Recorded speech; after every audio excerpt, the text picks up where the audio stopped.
The following is the transcript of a serial killer's confession.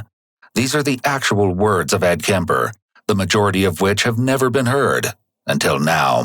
Part of it was fear. Some of it was regret, and other parts of it were the opportunities. I don't like attacking people, but I had started to really get into gear towards the end there. The blood got in my way. It wasn't something I desired to see. Blood was an actual pain in the ass. What I wanted to see was the death, and I wanted to see the triumph, the exultation over the death. Again, checking in the trunk, satisfied that she was dead, admiring my work and admiring her beauty, and I might say, admiring my catch like a fisherman. I didn't care how I got there. I just wanted the exultation over the other party. In other words, winning over death. They were dead, and I was alive. That was the victory in my case. When a man called the police in Santa Cruz, California on April 23, 1973, to confess to the multiple unsolved murders of female college students in the area, the officer who answered assumed it all had to be some sort of sick prank. They had no idea that not only was the man telling the truth, but he would also turn out to be one of the most horrifically honest killers ever. The caller was Edmund Ed Kemper. Not only was it shocking that he willingly revealed himself as a killer to the police, but many officers already knew him personally. You see, as a young adult, Ed had become interested in the law and policing, and he had applied to be a state trooper. However, his dream of one day becoming an officer was quickly dashed, because at 6'9" and 300 pounds, he was rejected from even entering based on his size. Yet this likely wasn't the only reason, but also a dark secret from his past.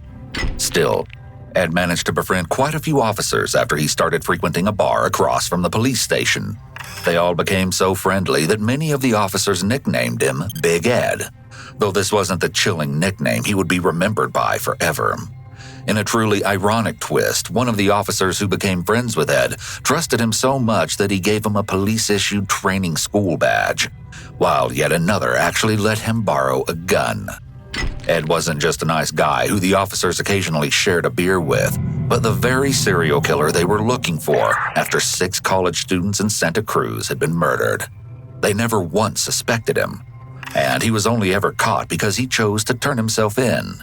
Once caught, Ed Kemper gained the infamous nickname the Co-Ed Killer because most of his victims were college students, though, as you'll see, not all of them.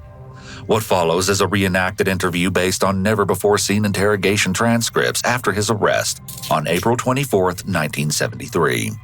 Ed was a depraved and sadistic serial killer, so his descriptions of his crimes are graphic, and your discretion is strongly advised. This tape-recorded statement was taken in Pueblo, Colorado, where Ed speaks with 3 investigating officers, District Attorney Peter Chang, Lieutenant Charles Shearer of the Santa Cruz Police Department, and the investigator Michael Luffy. They began by asking Ed about the murder of 15-year-old Aiko Koo. Aiko wasn't Ed's first co-ed kill, but actually his third. Ed, I just want to go through a few things we talked about this afternoon. Primarily, would you go by as much as you know by the Aiko Koo case? Yeah, well, right from scratch, I guess, happening on 9/14. I picked her up approximately at 7 p.m., maybe a little before. Apparently, from later missing reports in the paper, she'd been waiting for a bus that she took into San Francisco to the Mission District to attend a scheduled ballet lesson. She was at least 1 block further down towards the freeway, and she was attempting to solicit a ride. She was attempting quite actively, in fact, stepping off the curb and looking very hopeful at each passing motorist, smiling. I actually had gone past her before I spotted her. I circled back around the block, picked her up, and there was absolutely no problem. In 1971, Ed was hit by a car while riding his motorcycle. The accident left him with an injured arm and unable to work. Ed suddenly found himself with far too much free time on his hands and a growing desire to act on his disturbing impulses. Because his mother worked as an administrator at the University of California, he soon started passing the hours by driving around the campus. It was there that he first noticed a large number of young women hitchhiking. I was just listening to her talk and asking questions and answering hers. After we crossed over the bridge, she apparently wanted to take an off-ramp. She had a pattern set of which off-ramp the bus would take, and I appeared to blow it by accident, but it was deliberate. After blowing her off-ramp and making it sound like an accident, I said, "Oops," and she said, "Oops." I kept on heading. I was heading towards 280 South, towards San Jose, because I was trying to get as close to that as I could before having to inform her that she was being abducted. At any rate, she didn't realize that there was a serious problem until after we passed the town of Half Moon Bay, and at that point, she kept looking at her watch and saying, "Well, I've only got 15 minutes to get there, 10 minutes and 5 minutes, and at 2 minutes, after 8 exactly, she said, well, I'm late.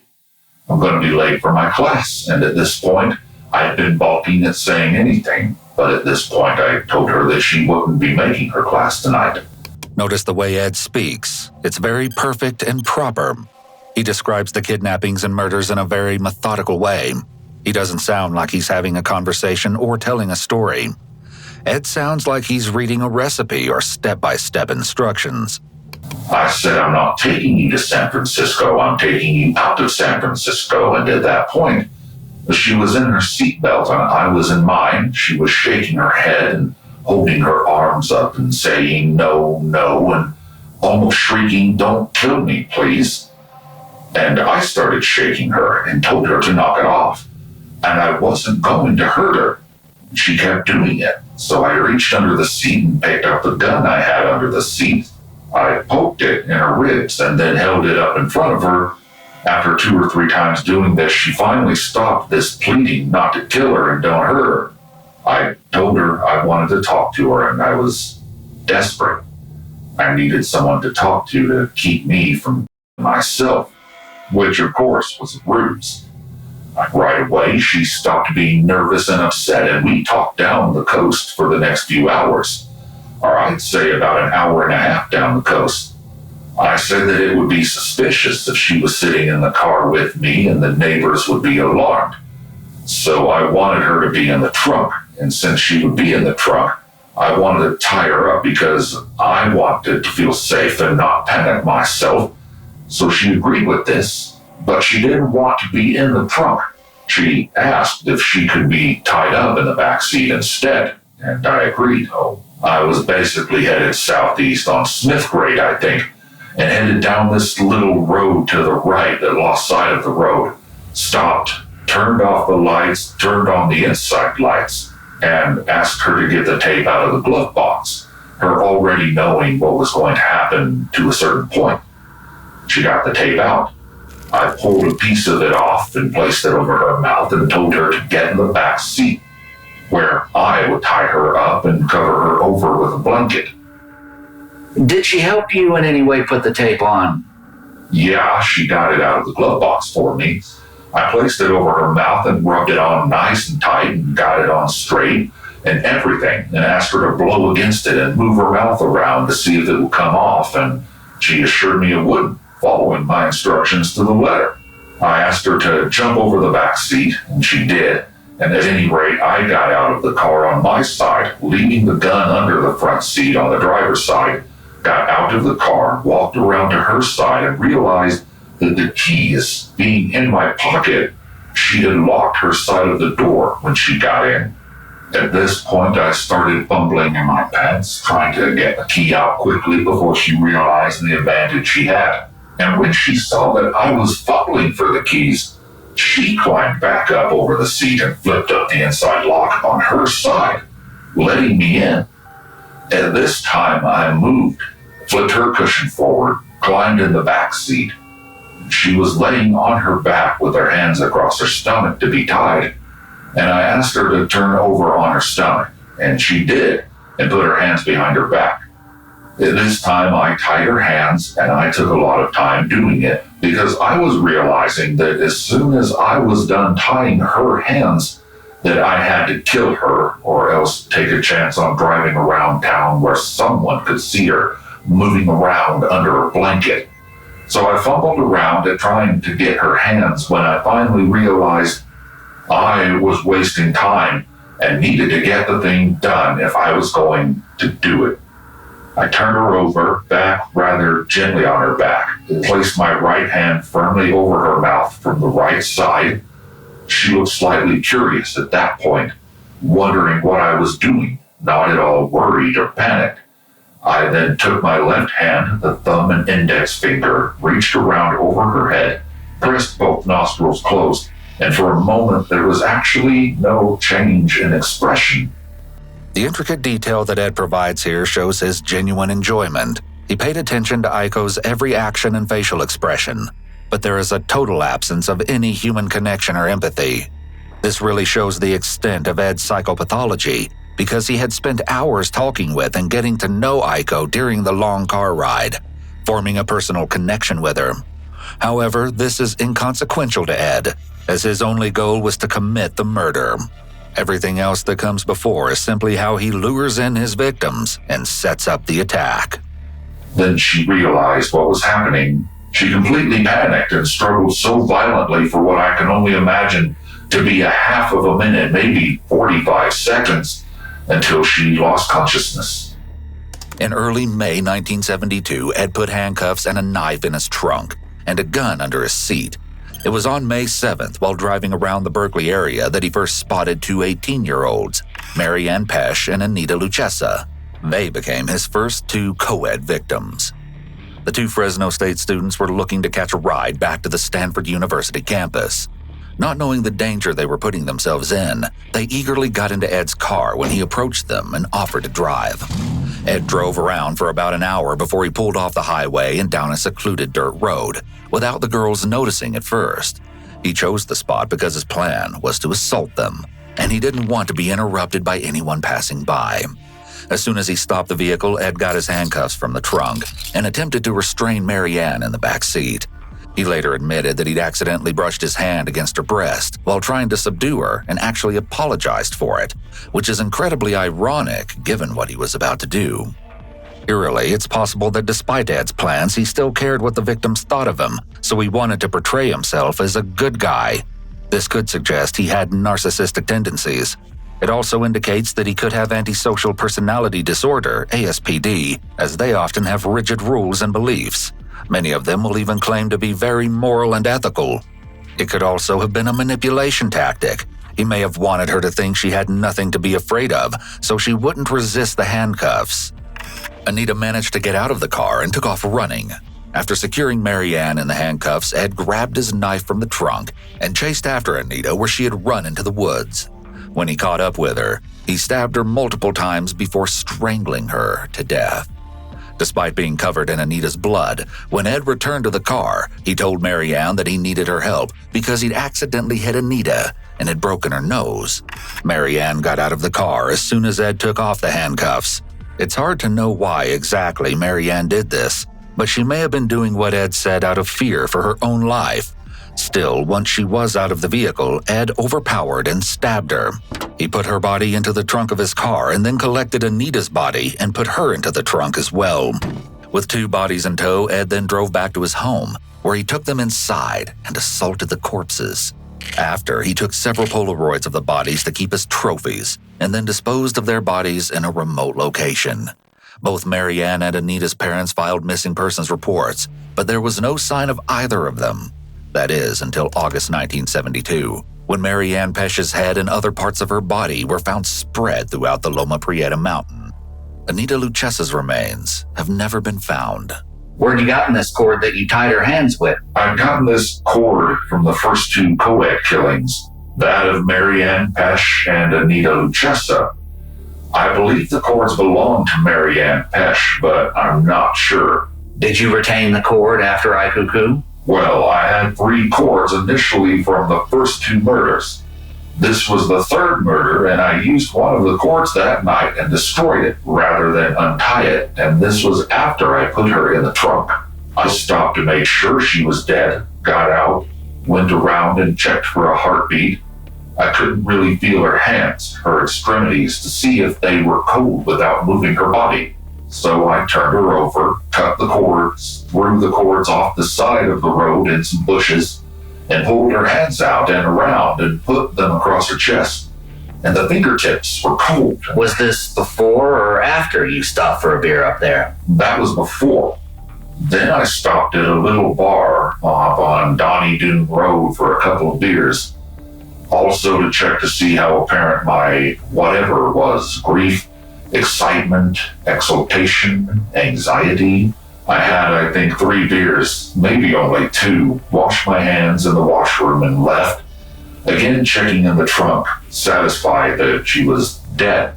Admiring my work and admiring her beauty, and I might say, admiring my catch like a fisherman, got back in the car, drove to Santa Cruz out to Aptos, where I stopped at my mother's home at 609A Ord Street, went inside the house, talked to my mother for approximately half an hour about non-essential things, telling her why I was down from the Bay Area, which was a lie, a fabrication, testing on her whether or not anything would show on my face or my mannerisms or speech as to what I was doing and why. And it didn't. He likely felt a rush while he was at his mother's house, knowing that there was a body in the trunk and his mother had no idea. He had complete control of this situation and the victim, and his mother had none. Though it may not sound like it here, Ed actually had an extremely troubled relationship with his mother, Clarnell Strandberg. Growing up, Ed was said to love his father, Edmund Kemper II, deeply. However, he and his mother often argued, and he found her overbearing for much of his life. Clarnell was known as a difficult and controlling woman, so much so that her husband, who was a World War II veteran, actually described their marriage as similar to being at war, and even said that a doomed mission during World War II would have been easier than living with her. Unsurprisingly, the two separated in 1957, with Clarnell taking Ed and his 2 sisters. It was then that Clarnell really started to struggle with raising Ed. Ed was never what you would call a normal child. He often played dark and disturbing games, such as ones he called gas chamber or electric chair. He forced his sisters to play with him and made them blindfold him in a chair, where he would mime being electrocuted or poisoned to death. Early on, Ed developed a sick fascination with removing the heads and hands of his sisters' dolls, a disturbing detail that will become important later on. It was clear that even at an early age, Ed was fantasizing about violence. Understandably, Clarnell grew scared of her son and was terrified that he might hurt her or his sisters.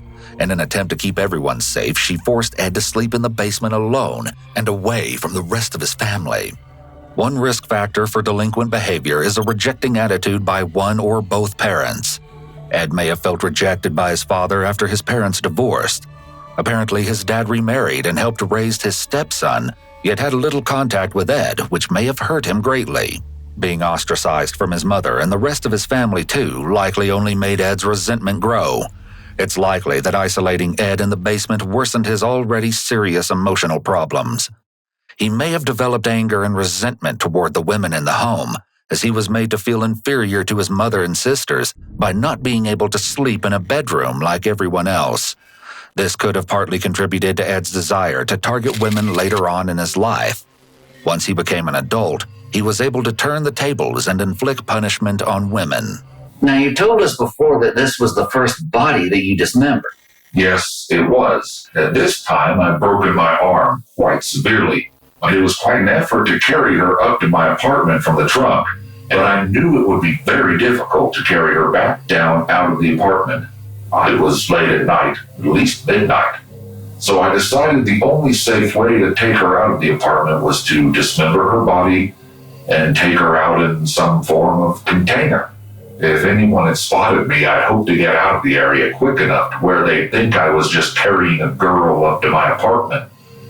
And I held her in such a way that it appeared she was awake and alive. How did you carry her in such a way that she looked like she was alive? Well, the upper half of her torso up was propped more in a vertical position with her arm around my shoulder, and it would look like she was asleep from a distance. This happened on a Thursday night, and Friday I called in sick and went down to a store and purchased these bags. Where was her body in the meantime? I had it on my bed in my apartment. Had the body in any way been dismembered at this point? No. After questioning Ed about Aiko's murder, the investigators moved on to ask him about his fourth victim, 18-year-old Cindy Shaw. Where'd you make the removal on this girl, Shaw? It was similar to, and in fact identical to the Coup girl. Where's it at? It's up at the dump, but I think you can get it. When'd you start dissecting the body? I think it was around 11 o'clock the next morning. It took a hell of a long time. In the bathtub, there's 2 bathrooms. The one I used was the one closest to the living room, and I was very careful and meticulous in cleaning it up. I poured lots of Drano down the thing and made sure it fizzled real good and removed any hair or tissue that got caught in the drain. And things like that, made sure there were no spots of blood laying around. Anyway, the reason they found that bag or suspected that bag out there on the cliff was because the upper part of the torso was the heaviest. And I double-lined the bag and I was kind of panicky watching for cars and everything and ran over the edge, thinking it was straight down because I'd only looked hastily with my flashlight and dumped it out and forgot about the inside bag, and they must have separated down the cliff somewhere. I saw a little sliver of beach off to the right, and for all I knew, it landed right smack dab in the middle of somebody's beach party. So I was very quick about the whole thing and ran. I skidded down the side of the hill there, slipping in the mud. I was afraid somebody got footprints off that. It must have drizzled up there, but this was like 2 o'clock in the morning, and then 3 o'clock that afternoon that highway patrolmen discovered the parts. So I was pretty well blown out about that. I was sure there must be tire prints or one possible tire print or a possible large footprint. All I was worried about was a large footprint because I wear size 15 shoe, and that would tell you a hell of a lot. When you thought you might have left a tire print, did you do anything? No, I thought seriously about getting my tires recapped. Were all parts of the Shaw girl deposited at that one spot? Everything but the head. Where's the head? That's what I didn't want to say. It's in the backyard at my mother's place. Okay, we've got Cynthia Shaw's shirt and her head over at your house, but all the other parts of her body were deposited over the cliff? Yeah, that was at Sand Creek. I chose the first steep appearing cliff, and apparently it wasn't steep enough. There was no struggle out of Shaw. Absolutely nothing. There was no hanky-panky, no salt or anything like that. Was there anything out of the ordinary you haven't told us about this particular girl? Yeah, she had a joint of pot in her pocket that I got rid of very quickly. What do you mean as far as unusual? What I'm making reference to is the time that she was shot or after she was shot. Had she been tied or gagged? No, not at all. I imagine you have some very deep marks on her wrists appearing to be a handcuff. And that's how I moved her around, with a broken arm, not being able to pick her up. I didn't put anything on. She was very, very touchy about that. It was hard enough just getting her to get in the trunk. And as soon as she got in, that's when I shot her. Now the investigators begin asking Ed about his fifth and sixth victims. Okay, let's go over to them. The last 2, that was the 5th of February, and I'm not really sharp on the time. I think it was around 8:30, and I figured there'd be a lot of cars going up through there. You say this was about 8:30 when you picked up the girls? I picked up Miss Thorpe first. I think the time was around 8 or 8:30. I didn't watch the time too closely. I went in at night when the guards were at the kiosk, since I did have an A parking sticker on my Ford, which allowed me open access without suspicion. When I did get that tag for my mother, I did get it for the purpose of doing things like that. All right, let's get into Thorpe here. You had her in the car. What was your next move? I started talking with her. Basically, she carried the conversation. She was very outgoing, and I was just trying to be amicable, and I was trying to think of what I was going to do. Circumstances were perfect. The guard didn't notice me coming in. Nothing that looked unusual going out, and she was not the least bit suspecting. Well, let's go on to the sequence of what happened. Okay, what happened next is we were talking, and she's more or less popping little questions here and there, talking along. I noticed Miss Lou standing on the side. She saw us coming, threw out a great big beautiful smile and stuck her thumb out very helpfully, throwing her best foot forward there. I figured later on what happened was that she looked at me from just different little details, that she was probably a careful hitchhiker and very good looking, built nicely and everything, and intelligent and moderate in her dress and everything, nothing outlandish. And we appeared to be a couple, and with that A tag on there, she didn't hesitate at all about getting in. Did the girls appear to know one another? No, not at all. What did Lou do at that particular time? Well, as I lifted the gun up, I heard the slightest gasp in the back. And I think possibly Miss Thorpe heard it because she just started to turn her head as I pulled the trigger. She instantly fell over against the window. She had a rather large forehead, and I was imagining what her brain looked like inside. And I just wanted to put it right in the middle of that. I fired. All right, now we got through Thorpe. Now let's get into Lou again. When you fired the shot into Thorpe, and Miss Lou panicked and started covering her face. And that's why I cut her hands off, because she had 4 bullet holes in her hands, 2 in each hand. I had to fire through the hands. She was moving very quickly around and was down into the corner, and I missed twice. One just went through her hand, I guess. It went right into the padding of the car. The next shot I fired went the back of her hand and hit her just right around the temple area on the right side of her head, and had a glancing blow. And I thought she was still going, so I aimed carefully and fired. That was the bullet that would be in this area on the right front forehead, just about the middle of the forehead. And that was the last shot I fired then. After we stopped and went on down Bay, obviously, there was quite a bit of blood because of the wounds, and there was blood from that last hole in the forehead. Just a second, you made a stop where? Right by the guards. I made a stop right next to the guards, and they glanced over and were talking. I stopped right there at the stop sign and continued right down the bay. What were your movements from there?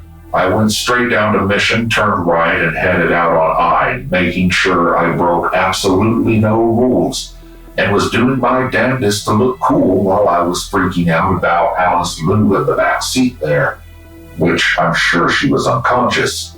At first I didn't think so, and I made a couple of loud statements and just continued right on through, so I knew she was unconscious.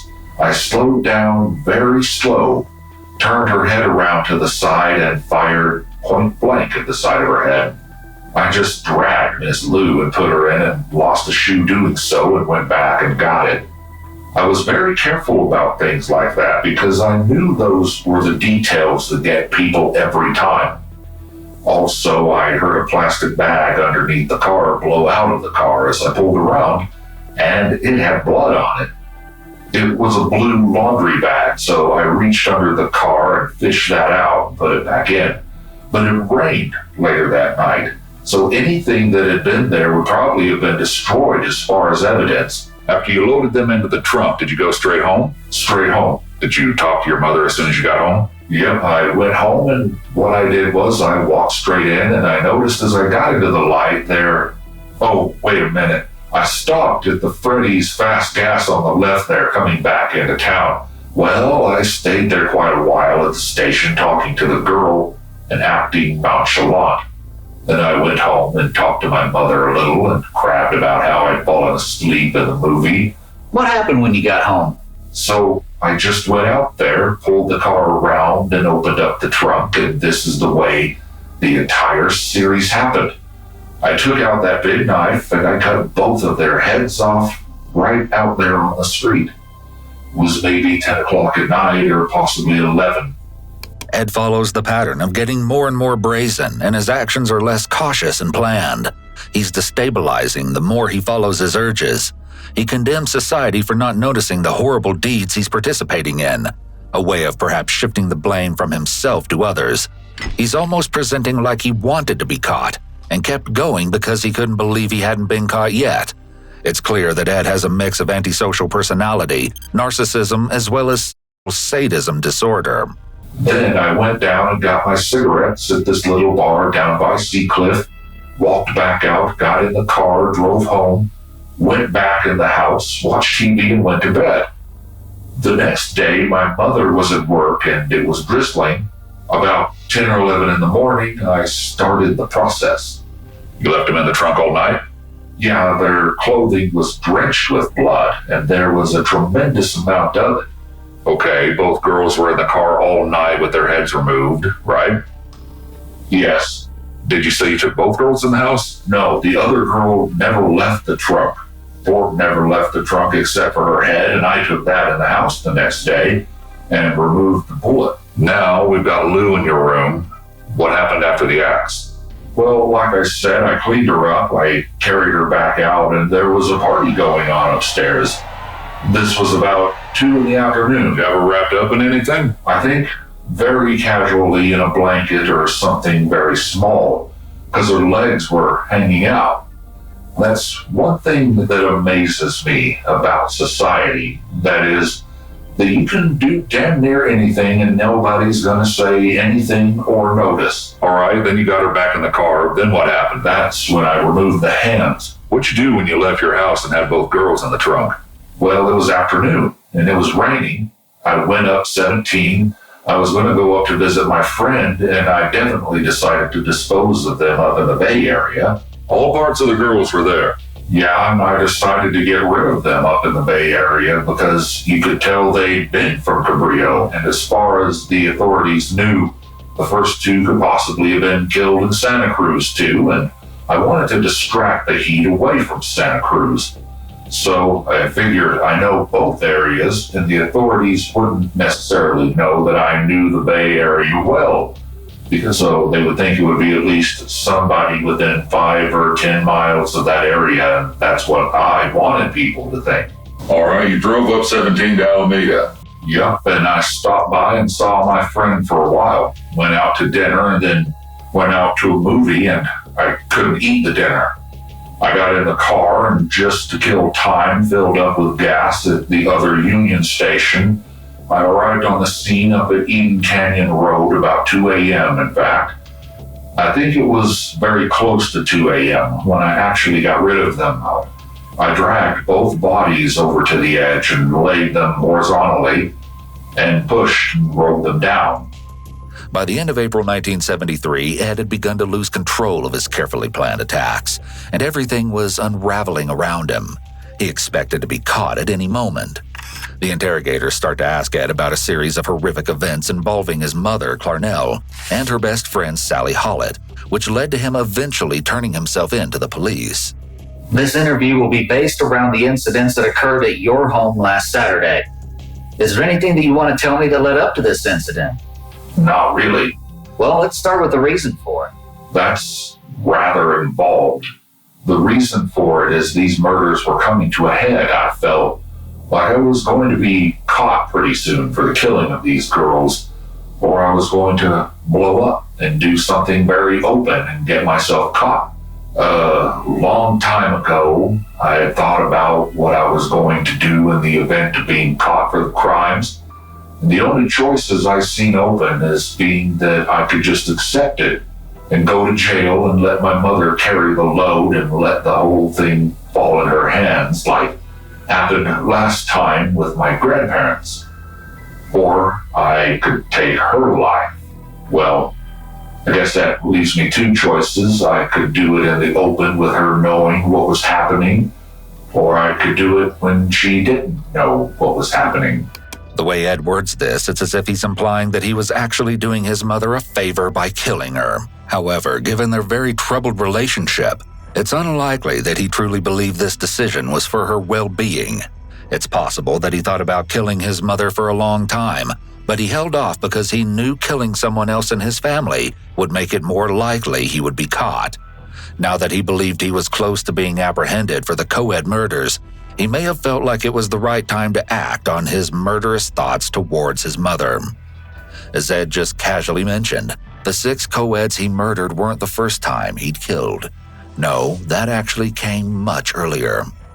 At 15, Ed's troubling behavior resulted in Clarnell sending him away to live with his paternal grandparents on their ranch in North Fork, California.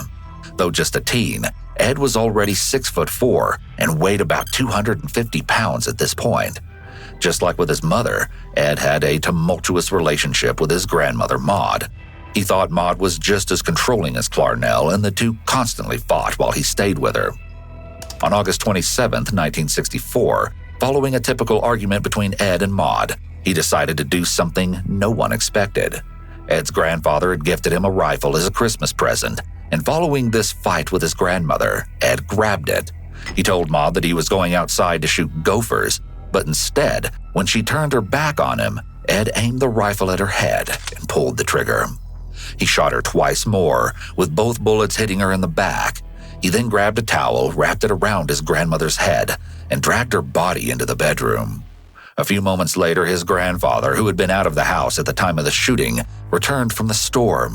As he began unloading groceries from the truck, Ed took his rifle and waited until his grandfather turned around. He then, once again, pulled the trigger. After killing both of his grandparents, Ed didn't know what to do, except call his mother. Clarnell told Ed to call the police and confess, which he did. After telling the police what he'd done, he calmly made his way to the front porch and waited for them to arrive and arrest him. Shocked to discover that a teen had committed such a horrific act, the police asked why he had shot his grandmother. He told them flatly that he wanted to see what it felt like. And when asked why he also shot his grandfather, he said he did it so his grandfather wouldn't have to know that his wife had been murdered. After being arrested, Ed underwent a series of psychological tests, which determined that he had an IQ of 136 and that he suffered from paranoid schizophrenia. Ed was then sent to the Atascadero State Hospital, a maximum security facility for convicts with mental illnesses. It's important to note that psychopathy wasn't in the original DSM-1 that came out in 1952. His reason for killing his grandmother is more in line with antisocial thinking rather than paranoia, as he hasn't mentioned having hallucinations or delusions, like someone with schizophrenia likely would have. However, he was diagnosed with schizophrenia because they didn't have another diagnosis to label him with. At this time, there wasn't a lot of information on or about conduct disorder and antisocial personality disorder. While there, he underwent therapy, but Ed quickly learned to hide his true thoughts from the therapists, and instead learned how to manipulate them into thinking he had been rehabilitated. With a high IQ, individuals with antisocial personality disorder can be very skilled at manipulating others as well as charming, which can help them to be able to exploit those around them. People with antisocial personality disorder don't see people, not even their own family members, as human beings, but instead as characters playing a role in their lives. If someone is an inconvenience to them or gets in the way of their desires or plans, they simply eliminate them, which is likely why he killed his own grandparents. In 1969, when Ed was 21, the doctors believed that he was recovered and determined that he could be safely released back into society. They had no idea the enormity of the mistake they'd just made. All right. You want to get into the actual crime? I called my mother at work and let her know I was in town, and she told me that she was going out to a dinner, some faculty dinner or something, and she'd be home late. It was my hopes that she would go on good terms, and this was impossible because, well, I guess it would be good terms because we hadn't really argued or anything when we talked on the phone. I think I went to bed around 2 and she still wasn't home, and I went to bed and went to sleep. I woke up a couple hours later around 4 and she'd already come home. So I got up and I walked out of my bedroom, noticed her small light was on, and walked into her bedroom just as she had taken off her glasses and turned the light off. Without her turning it back on, she commented that I said, "Oh, you're home." And she says, "You're up. What are you doing up?" I said, "Well, I just wanted to see if you were home. I hadn't heard anything." She said, "Oh, I suppose you want to talk." This has happened several times before when she'd come in late and I wanted to talk, and we'd talk and then she'd go to sleep. She said, "Well, we'll talk in the morning." I said, fine, good night. She let the light out, and I walked out of the room and back to my bedroom, laid down, and decided at that point I was going to wait another hour or so, and I looked at my watch. It was about 4:15, something like that, and I lay there in the bed thinking about it, and it's something hard to just up and do. It was the most insane of reasons for going and killing your mother, but I was pretty fixed on that issue because there were a lot of things involved. I certainly wanted for my mother a nice, quiet, easy death, like I guess everyone wants. It may be true that everyone wants a nice, easy death for their mother, but not many think that taking a hammer and hitting her counts as that. Even his idea of easy has increased in brutality. The only way I saw this possible was for it to be in bed while she was asleep. The next thing was to decide how to do it. The only possible answer to that I saw was to take a hammer and hit her with it in her sleep, and then to cut her throat. So I waited till about 5:15 a.m. I went to the kitchen and got a hammer. We have a regular claw hammer at home picked up. My pocket knife, the same one I used to kill Marianne Pesch with, opened it up, and I carried that in my right hand and the hammer in my left. Walked into her bedroom very quietly. She'd been sound asleep. I struck with a very hard blow, and I believe I dropped the hammer, or I laid it down or something. Immediately after striking that blow, I looked for a reaction, and there really wasn't one. And this all happened in a few moments. But after I struck, I moved her over in the bed on her back, and with my right hand holding her chin up, I slashed her throat. The house looked back to normal, and sometime early in the morning, I got in my car and went out and drove.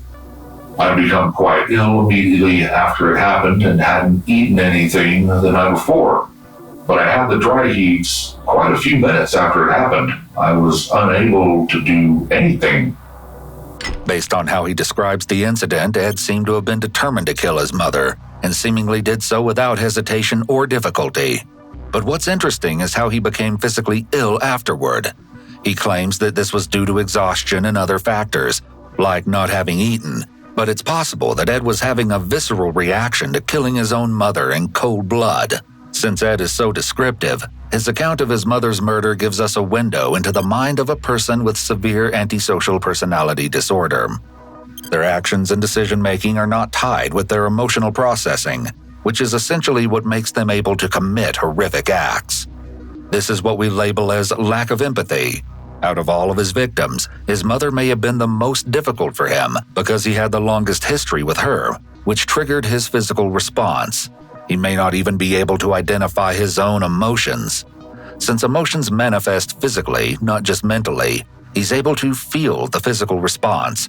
He just can't link it to emotion. It's also noteworthy that, like he had with his other victims, he then decapitated his mother and cut off her hands. But he also removed her larynx and put it down the garbage disposal. He quite literally took her voice from her and destroyed it. This is quite telling, especially since he blamed her overbearing and critical nature as the root of all his problems. She certainly couldn't criticize him anymore without a larynx. I had cut my mother's head off. I'd also cut off her hand. I didn't mention that, her left hand, which was symbolic, I suppose. Was this the purpose the hand and head were cut off? Partly the head. I told you that was also to make sure for myself that she was dead. But the head, I think, it's like the left hand of God thing. She'd always been a very big influence on my life, and whether I hated her or loved her, it was very dynamic, and the night she died, or the morning, it was amazing to me how much like every other victim of mine, how vulnerable and how human she was. It shocked me for quite some time. I'm not sure that it still doesn't shock me.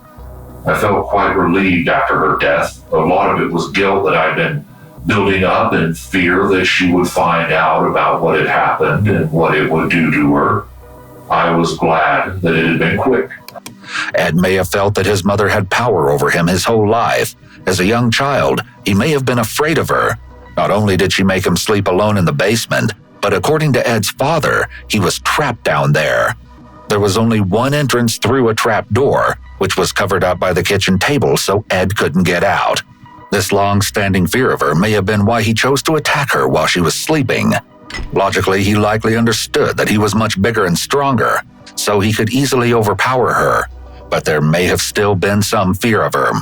When he realized how easy it actually was to kill her, he may have been surprised because she had such a hold on him and so much power over him for so many years.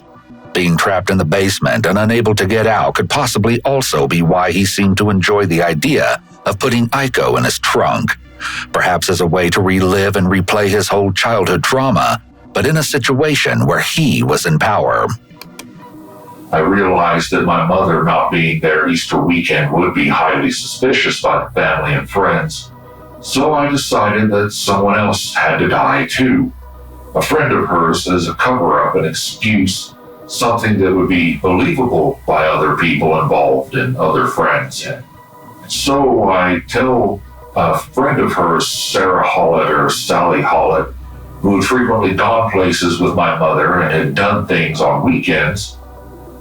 Miss Hollett called on the phone around 5:30 and wanted to speak to my mother.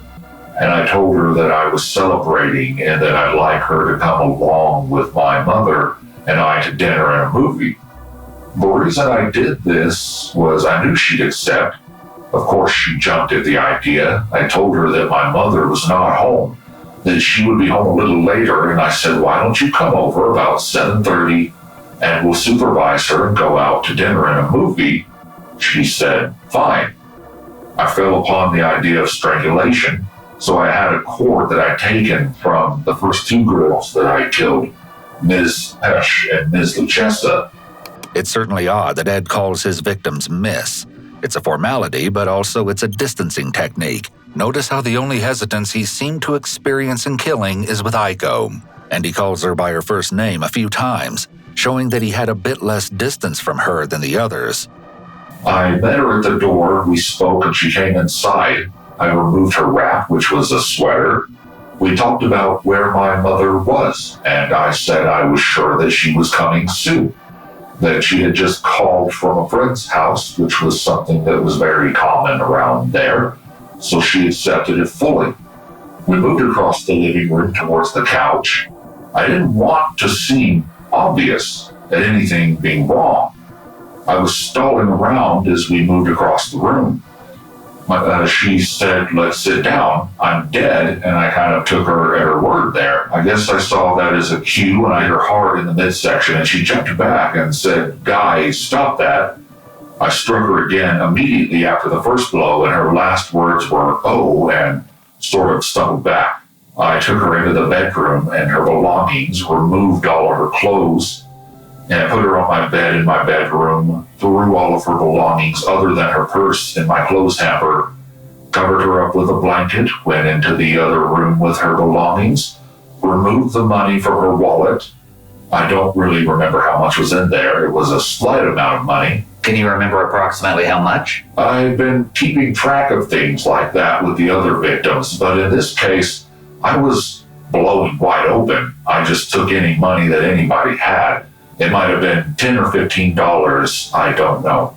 At what point did you get rid of your car? Sunday morning, before I left town, I drove my car over across Seacliff Dry Arc, and it was on a small side street toward that I parked it and locked it up and might have left my mother's keys in that car.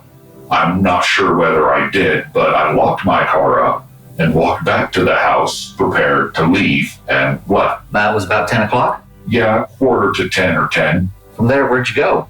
From there, I proceeded directly out of town. I found myself on the eastern side of Colorado, and sometime during the Colorado trip, I was stopped by a highway patrolman and another radar unit. At this point, I left, and I was very careful not to exceed the speed limits. Along the way, Ed listened intently to the news on the radio. He was sure that the police would soon discover both Clarnell and Sally's bodies and began hunting him down. However, when there was no news of either murder, Ed began to spiral. I was exhausted, and I was past exhaustion. I was just running on pure adrenaline. My body was quivering at times, and my mind was slowly just beginning to unravel. I felt I was losing control, and I was afraid that anything could cause me to go off the deep end, and I didn't know what would happen then. I'd never been out of control in my life. I lost control of my body. I experienced this in the killing of my grandparents when I was 15 over there. I just completely lost control of myself, but as far as my mind went, I realized what was going on, and I just couldn't stop it. So about 8 miles from the Kansas border, still headed east, I finally had a thought. I was trying to think, wow, I've got to stop this because it's getting so far out of hand. I'm not going to be responsible for what happens any further. It's just going to happen, and I didn't know what it was, and I didn't like that idea. Note, it isn't the taking of lives, violence, or general disgust with his behavior, but that he's afraid of losing control of the violence within. It's clear that he wants to go out on his own terms. Losing control of himself seems to be his biggest fear more than anything else. So I came upon the idea of calling up Lieutenant Charles Shearer at the Santa Cruz Police Department long distance. Knowing I couldn't wait till morning, I returned to this town late at night, maybe 11 or 11:30, got some change from the bar, went to an outside payphone, called Santa Cruz Police Department, and I got Officer Andy Crane on the phone, whom I knew from previous times in Santa Cruz. I told him that I wanted to talk to Lieutenant Shearer, and he said he's not in. And I said, I know that. I said, I'm the one he's looking for. And he says, what do you mean? And I said, well, you want to know about those co-eds, don't you? He said, would you repeat that, please? I said, you know what I'm saying. I said, do you want to know about those co-eds? He said, what's your name? I said, don't worry about a name. I just want to talk to Lieutenant Shearer and get him down here as quick as you can. I'll call back. He said, well, I have to have a name. I said, okay, Andy, and I could feel him stiffen over the phone. And I said, this is Ed Kemper. And I don't know at that point whether he thought I was drunk and kidding around or dead serious. I told him it was very serious and that something was going to happen soon if I didn't get him on the phone. So this officer got my name. I told him where I was, at what intersection. He wanted some identifying information about some of the co-eds, and I gave that to him. Asked them to call the SCSD and get Investigator Luffy on the case. He'd been out to the house, and it was hard to locate. So I asked to get him on the case, that he knew me and that they believed that I was serious. Turning himself in seems to have been self-serving. Ed believed he was going to be caught soon anyways, so this may have been his way of taking control of the situation and doing it his way. He knew that he could get officers to jump through hoops for him because they wanted the information that he had. And given his narcissistic tendencies, he likely enjoyed this attention. Alternatively, it's possible that he felt some level of guilt for killing his mother. It's noteworthy that both times that he called police to turn himself in were after he had killed a family member, first with his grandparents and then with his mother. While this may have only been because he knew he would be linked to the crime given his relationship and proximity to them, perhaps killing family members pricked his conscience, so he confessed out of some sort of guilt. About this time, a car pulled up and an officer jumped out and arrested me, took me into custody. 2 more officers came and they took me back to the Pueblo Police Department, and I guess from there is a matter of record. I have a series of questions I'd like to ask you, pertaining to some of the details, also pertaining to how you might have felt or some other things that you might have done that you don't recollect. Do you feel that you got urges to kill people, or is it just something kind of spontaneous? Well, it's kind of hard to go around killing somebody just for the hell of it. It's not a kicks thing, or I would have ceased doing it a long time ago. It was an urge. I wouldn't say it was on the full of the moon or anything, but I noticed that no matter how horrendous the crime had been, or how vicious the treatment of the bodies after death, or, say, the previous killing. Still, at that point in my crimes, the urge to do it again was coming as often as a week to 2 weeks afterwards. A strong urge, and the longer I let it go, the stronger it got. To where I was taking risks to go out and kill people, risks that normally, according to my little rules of operation, I wouldn't take because they could lead to arrest. The phrase here, "my little rules of operation," is typical of ASPD thinking, living life by your own set of morals and codes. The urge that Ed is describing is similar to how an addict or alcoholic describes the desire to seek out and use substances. People with addiction issues will often take serious risks, like Ed is describing, in order to obtain the high they seek. How do you feel about your mental abilities at the times of these killings? How do you mean that? Do you mean mental stability? Yeah, well, your reactions, your mental stability. I feel personally I was quite insane at the time I was committing the crimes.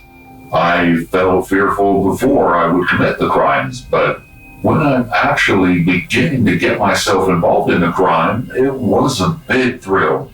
Let's get on to something a little more general now. Why do you choose the campus area of the university for your picking up these girls? Well, I didn't actually. At first, that was one of my rules. Don't ever hit around town, but then sometime after that, I don't remember whether it was after the first two or the third one, Miss Koo, that Mary Guilfoyle was abducted and disappeared apparently, from what I read in the paper. So I assumed that someone else was doing the same thing I was doing and they'd hit in town. And that kind of made me mad because that could throw everything in my lap if an investigation started around Santa Cruz. Again, Ed makes another remark at society for not being smart enough to catch him when he thought he had left evidence. When I sat around and realized that no investigation was coming my way at all, I realized that I was being a little too careful, and there was a much better opportunity around the Santa Cruz area to attack these co-eds. Could you possibly relate the reasoning behind the dissecting of the bodies and the decapitations? Yeah, originally the decapitations. I think part of it was kind of a weird thing I had in my head. It was a fantasy I had in childhood. I don't know where it came from, but it was always something I wanted to do. And it did facilitate part of my plan later. That is, if someone was found, they would be harder to identify. Another thing that comes to mind is the fact of a time span between several of the victims, sometimes as much as, 3 months? What would be the reason for that? Part of it was fear. Some of it was regret. And other parts of it were the opportunities. I didn't just rush out and look for the opportunities. If you'll notice, there was a greater time span between the first and second and the second and the third case. I suppose I could have been doing this with men, but that always posed more of a threat. They weren't nearly as vulnerable, and that would have been quite odd and probably noticeable, picking up other men and having them killed.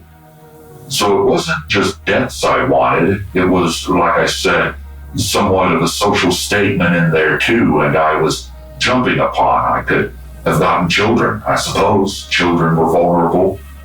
He discusses who he could have been killing, and it begs the question, what was it about the women that drew him to them? Familiarity, perhaps. Part of his attraction to targeting women, aside from the possible trauma associated with his mother and older sister, could be that he becomes aroused by the kidnapping and murder process. He refers to the women's beauty a few times as he's describing the murder and mutilation process, which is an indication of sadism disorder. As well, he assaulted 2 of the corpses, which is another sign. The combination of antisocial personality disorder and sadism disorder is such a dangerous mix. It's the recipe for serial killers. Ed describes feeling some regret. It's likely that we can believe him because he is so transparent as he tells his story. It might seem difficult to believe that Ed would feel any sort of regret given his horrific actions, and given the fact that even in the retelling of the murders, he is very emotionally detached. However, if we consider Ed's problem as being similar to a substance addiction, it makes sense that he could possibly feel instances of regret. Alcoholics and drug addicts, for instance, will often describe regretting their actions. They will describe their desire to rid themselves of the illness of addiction or alcoholism. They often hate themselves each time they use or each time they relapse. However, they also describe the intense cravings and the desire they have for the substance, a desire that is much stronger than them. They describe their powerlessness over the substance. This seems to be what may happen to Ed. He feels an intense urge, a craving, but in his case it's not alcohol or drugs that can subdue his desires, but killing. In October 1973, Ed Kemper went to trial for 8 counts of first-degree murder. Including his grandparents, he killed 10 people in total. Interestingly, while he was being interviewed by psychiatrists, Ed was actually given truth serum, which was a mixture of psychoactive drugs mostly used on prisoners who were unwilling to speak to authorities. Truth serums are misleading in name as they actually cannot make someone be honest. Instead, this drug makes the subject talk more, but that doesn't necessarily mean the person will give truthful and accurate information. As you can imagine, the truth serum was completely unnecessary because Ed was so shockingly open and honest about the details of his many crimes. In fact, he was so honest that his attorneys felt that they had no choice but to plead not guilty by reason of insanity. This defense didn't hold up in court, though, because Ed was determined to be sane. At one point, Ed claimed that he'd occasionally cannibalized a few of his victims, but he later admitted this was a lie. However, the myth remains to this day. He was found guilty of all charges in November 1973. When the judge asked Ed what he thought his sentence should be, he said that he be killed. Despite his statement, capital punishment had just been repealed, and so he was sentenced to 8 consecutive life sentences. After he was imprisoned, Ed's horrific honesty caught the attention of 2 men, Robert Ressler and John Douglas, who both worked in the FBI's newly formed behavioral science unit. The agents decided to interview Ed as part of their research into why people killed, and he continued to be surprisingly forthcoming. The men spoke to Ed on several occasions. The insights into his upbringing, trauma, thought processes, and motivations contributed to what we now know today as a profile of behavior for all modern serial killers. In 2015, Ed Kemper suffered a stroke and was declared to be medically disabled. Today, he's serving the remainder of his time at the California Medical Facility in Vacaville. He was first eligible for parole in 1979 and has been denied about a dozen times since then. He will once again be eligible for parole in 2024.